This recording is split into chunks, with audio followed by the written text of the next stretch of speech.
For a better understanding, please watch part 1 first.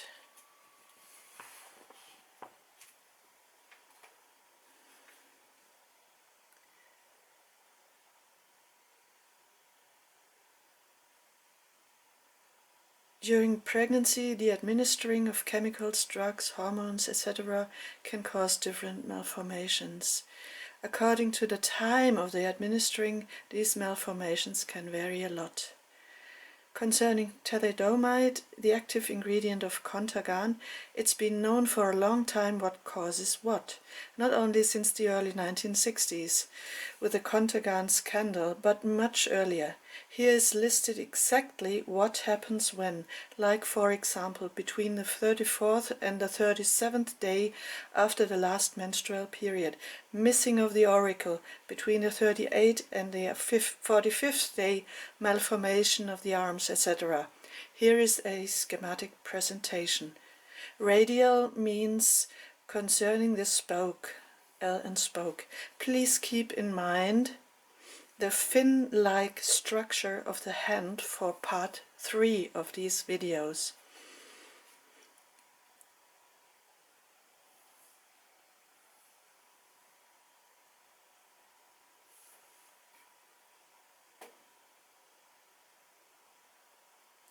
Here is a list of the various malformations. We'll have a closer look on the term phocomelia. Phocomelia means fin-like malformation of the limbs. Please also remember this for later.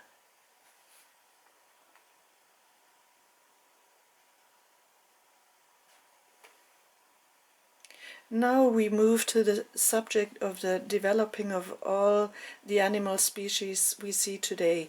As we think that evolution is a forgery, we must find out how all these different species really came to existence. We assume that after Noah's flood only a small amount of small, unimpressive animals were available, like I mentioned in part 1, Felidae, Canidae, martens and so on, to repeat some of them. The Satanists had to produce as many as convincingly different animals as possible, mostly bred. The ultimate goal was and is to take people away from their belief in creation to their fake evolution model. There are different methods of breeding, selection of certain traits and targeted crossing, hybridization through inbreeding, creation of chimeras, the mixing of genetically different cells to create an organism, as I mentioned in another video. For example, domestic pigs are chimeras of boar and human.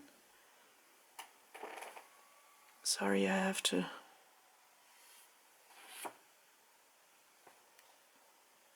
Growth hormones or suppression of them, ionizing radiation and so forth.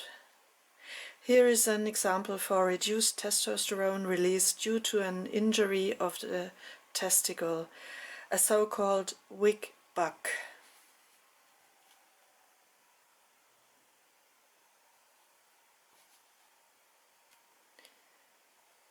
Here are some examples what happens when hormones are given or reduced.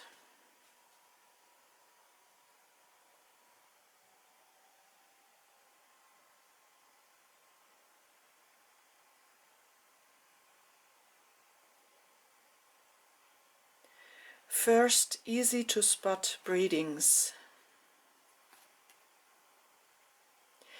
Felidae, cat-like, show a great variety in coat color and pattern, hair length, ear shape, eye colors, face shapes.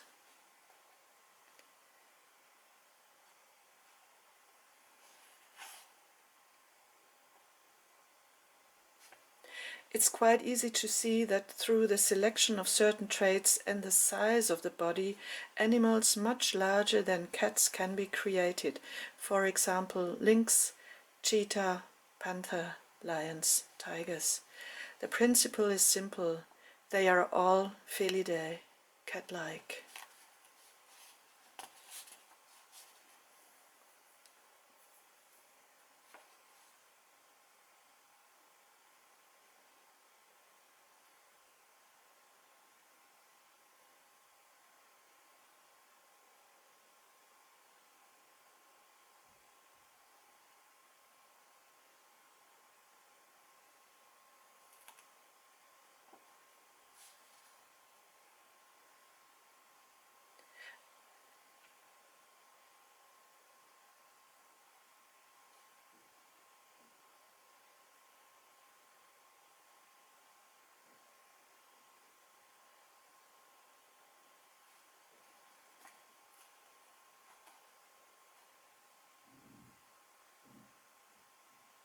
Here it says that even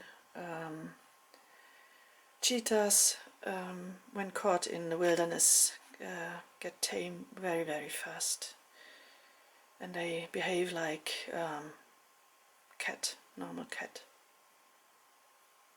And here it explains that they are all cat-like, real cats, even the big ones like lions and tigers. Another example for obvious breeding, the marten-likes show an enormous variety.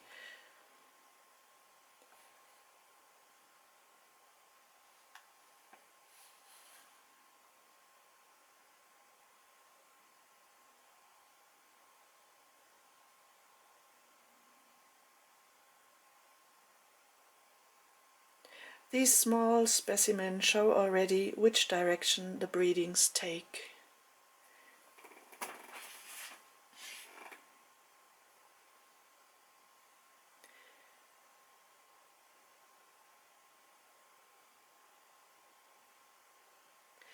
Even science admits that the ancestors of our today's bears had only the size of a fox. This is a Vielfraß wolverine between marten and brown bear. Marten-likes, some even live in the water, like the otter. Don't know the English word of otter, maybe it's the same. Badgers are also bred. Oh, I must wait for a minute, sorry.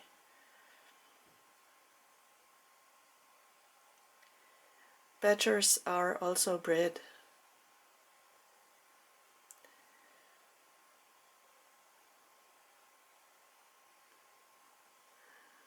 A small bear. We are getting closer to the bigger examples of the breedings.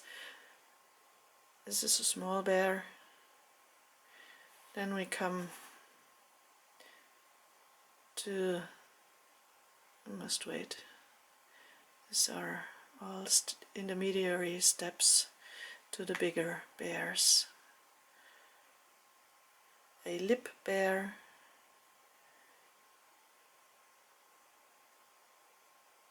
brown bears, and so on. All kinds of different bears, but all from the same origin, like I said, the marten-like. Here are some informations on the marten traits. Well, I don't want to translate them, but well, yeah. These were easy to spot examples of breedings, now some less obvious ones.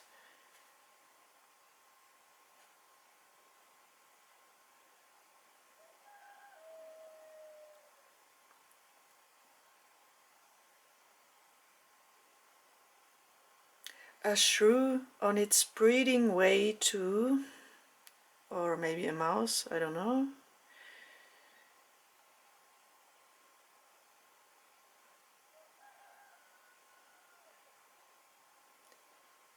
Maybe you know already, to a hedgehog.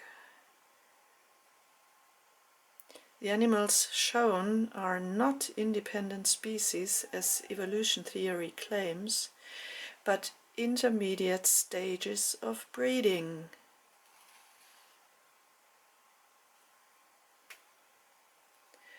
The hedgehog stings are nothing else but modified hair. Here it says.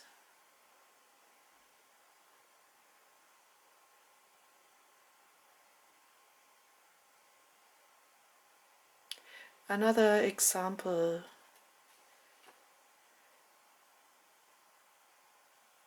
The developing breeding of the 9-band armadillo.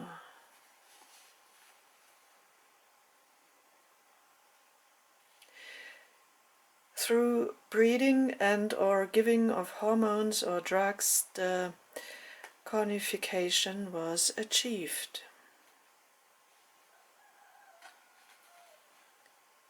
The biggest examples of their breeding, like giant armadillos, anacondas and so forth, are often fake. Just as fake as these pangolins whose scales are photoshopped from spruce seeds. This giant pangolin so obviously is not a real animal.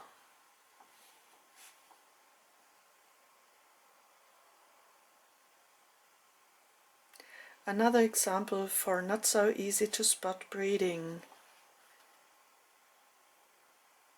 Deer-like as a pair of ungulates have been bred in a great variety.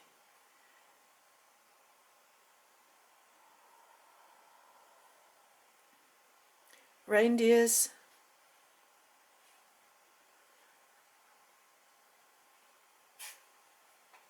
elks, and many, many more. But due to time constraints, I'll leave it at that. Some were bred in an extraordinary direction, or okapis, I have to wait, sorry, okapis or so-called forest giraffes.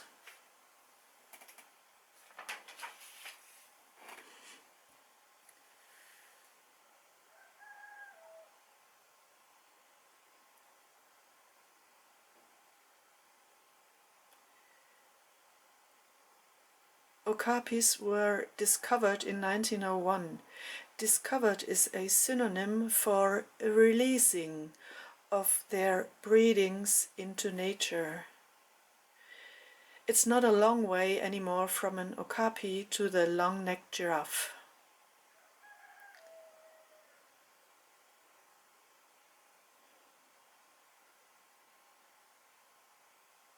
Here they confirm the anatomical and physiological correlation with deer and hollow horns.